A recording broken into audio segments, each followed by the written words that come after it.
रहा है। ये बात समझ में आए तो इसको अपनाइए। इसका नाम क्या है? जन सुराज। ये मोदी सुराज नहीं है, ये लालू नीतीश प्रशांत किशोर का सुराज नहीं है। नेताओं के लिए तो सुराज है ये है। नेता का लड़का बढ़िया स्कूल में पढ़ रहा है, नेताजी बीमार पड़ेंगे तो विदेश जाकर इलाज कराएंगे।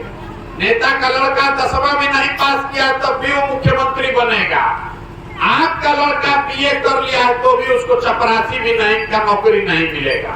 तो आपका स्थिति तब सुधरेगा जब आपका राज होगा, जनता का राज होगा। इसीलिए अपना घर परिवार सब छोड़ के सुबह से शाम तक पैदल चल रहे हैं। ये संकल्प लिए हैं कि बिहार के गांव-गांव जाएंगे और यहाँ के लोगों को हाथ जोड़ेंगे, समझाएंगे कि एक बार दल को छोड़िए, नेता को छोड़िए, विचारधारा को छोड़िए, देश और समाज की चिंता भी छोड़िए, एक बार अपने बच्चे की चिंता कीजिए। स्वार्थी बनिए, वोट के दिन अपना स्वार्थ देखिए, अपने बच्चे का स्वार्थ देखिए, तभी सुधरेगा, नहीं तो नहीं सुधरेगा, नहीं सुधर पाएगा बिहार। आप लिख के रखिए। राहुल लड़का पढ़ लिख के घर में बेरोजगार बैठल बा, आपको वो नहीं दिख रहा है। आपके लड़के के शरीर पर कपड़ा नहीं है, नहीं दिख रहा है। आपको पाकिस्तान दिख रहा है, आपको चाइना दिख रहा है, आपको राम मंदिर दिख रहा है, तो कैसे सुधरेगा? नहीं सुधरेगा मेरे भाई। हाथ जोड़ रहे हैं सबको, घर घर जाकर हाथ जोड़ रहे हैं। एक बार जगिए, अपने लिए नहीं तो अपने बच्चों के लिए जगिए। और नहीं जगिएगा तो जिस गरीबी बदहाली में आपका जिंदगी बीता है, आपके बच्चों का जिंदगी भी उसी गरीबी बदहाली में बीतेगा। कोई बिहार को नहीं सुधार पाएगा। इसीलिए संकल्प लेकर निकले हैं और ये प्रयास कर रहे हैं कि जैसे आप फर्श पर जमी हुई काई छुड़ाते हैं, तो वह काई कैसे छुड़ाएगा? बैठ के ईटा से, झाड़ू से रगड़ रगड़ के छुड़ाना पड़ता। उसी तरह हम गांव-गांव जाकर आपके दिमाग पर जो जाति का, धर्म का काई जमा दिया गया है, उसको छुड़ाने का प्रयास कर रहे हैं। आप बताइए, इतना समझ आपको आ रहा है कि नहीं कि आपके बच्चों को रोजगार चाहिए कि 5 किलो अनाज चाहिए? बताइए, आप रोजगार चाहिए कि 5 किलो अनाज चाहिए? सबको बोलना है रोजगार चाहिए कि 5 किलो अनाज चाहिए? आपको अपने जाति का नेता चाहिए कि अपने बच्चे के लिए अच्छी पढ़ाई चाहिए? अब याद आदमी के तो मुंह से आवाज निकल निकलो और सोचता नहीं कि हमारी जिंदगी सुधर जाए। नहीं सुधर सकता। जो पूछ रहे हैं बताइए, अगर दम है तो ये भी बताइए कि ना भैया अपने जात का नेता चाहिए, तो हमको समझ में आएगा। आपसे दोनों सवाल पूछ रहे हैं, बताइए कि आपको अपने जाति का नेता चाहिए कि अपने बच्चे के लिए अच्छी पढ़ाई चाहिए? 5 किलो अनाज चाहिए कि बच्चों के लिए रोजगार चाहिए? तो वस्त्र वह बुझाता, यह पूंजी बात, जीवन सुधारना है तो इसी बात को याद रखिए। वोट देते समय नेता नहीं, अपने बच्चे का चेहरा देखिए और उसके शिक्षा और रोजगार के लिए वोट दीजिए। इतने बात कीजिएगा तो इससे बिहार सुधर जाएगा। और नहीं मानना है तो जौना दुर्गति में जिया तरी तो जी, उसे हमको क्या फर्क पड़ने वाला? हम अपना काम कर रहे हैं। आपको सही लगे तो जुड़िए और नहीं सही लगे तो कोई बात नहीं है, जहाँ है आप रहिए।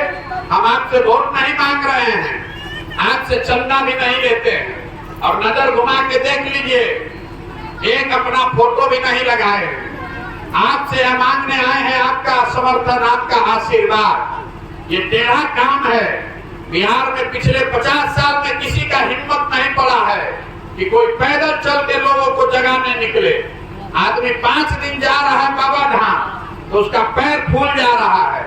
हम 190 दिन से पैदल चल रहे हैं, अभी 1-1.5 वर्ष और चलेंगे। आपके सामने खड़े हैं। कैसे हो रहा है ये हो रहा है ऊपर वाले की कृपा से और आपके आशीर्वाद से। अगर आपको लगता है कि जो काम हम कर रहे हैं ये ठीक काम है, ये आपके बच्चों के भविष्य के लिए है, तो एक बार हाथ उठाकर आशीर्वाद दीजिए। है ना आपका आशीर्वाद? हो ना प्रयास हो ना, प्रयास हो ना भाई।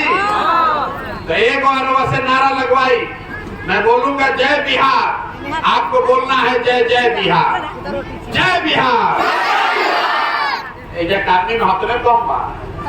जय बिहार, जय बिहार, जय बिहार। तो आपसे हम ये नारा क्यों लगवा रहे हैं इसको समझिए। बिहार के बच्चे, आपके हमारे घर के लोग जब बिहार से बाहर जाते हैं, कोई पढ़ाई करने गया, कोई मजदूरी करने गया, तो बिहार के बाहर लोग कहते हैं बिहारी मतलब मूर्ख, बिहारी मतलब अनपढ़, बिहारी मतलब बेवकूफ। हर दिन पूरे भारत में बिहारी शब्द कहकर बिहार के लोगों को जलील किया जाता है, गाली दिया जाता है। हम लोग सब लोग बेवकूफ हैं, हम लोग सब बेवकूफ नहीं हैं। बिहार के लोग बेवकूफ नहीं हैं, यहाँ के नेताओं ने हम लोग को बेवकूफ बना दिया है। ये तो ज्ञान की भूमि रही है। बिहार में देवताओं को भी आकर ज्ञान मिला है। आपके हमारे पूर्वजों ने इस देश में 1500 साल तक बिहार को सत्ता का, शासन का, शिक्षा का केंद्र बिंदु बनाया था। और आज हम लोग की दशा देखिए, हम लोग के बच्चों को पढ़ने के लिए, रोजगार के लिए पूरा भारत में मारल मारल फिरे पड़ा था। तो इस मिट्टी का गौरव करना सीखिए और इस मिट्टी के गौरव को वापस हासिल करने के लिए ऐसी व्यवस्था बनाइए कि आपके हमारे बच्चों को पढ़ने के लिए, रोजगार के लिए बाहर नहीं जाना पड़े। तो इस बात को याद रखिए। अगली बार जब वोट हो तो वोट अपने बच्चों के लिए, उनके शिक्षा के लिए, उनके पढ़ाई और रोजगार के लिए दीजिए। जिसको वोट देना है दीजिए, लेकिन वोट अपने बच्चों के लिए दीजिए। यही बात करने निकले हैं। समझ में आए तो बहुत अच्छा, और न समझ में आए तो उससे भी अच्छा। बहुत बहुत धन्यवाद। अब हम आगे यहाँ से निकलेंगे। आप जिसको चलना है, 1 किलो के साथ में चलिए, और नहीं चल रहा है बैठ के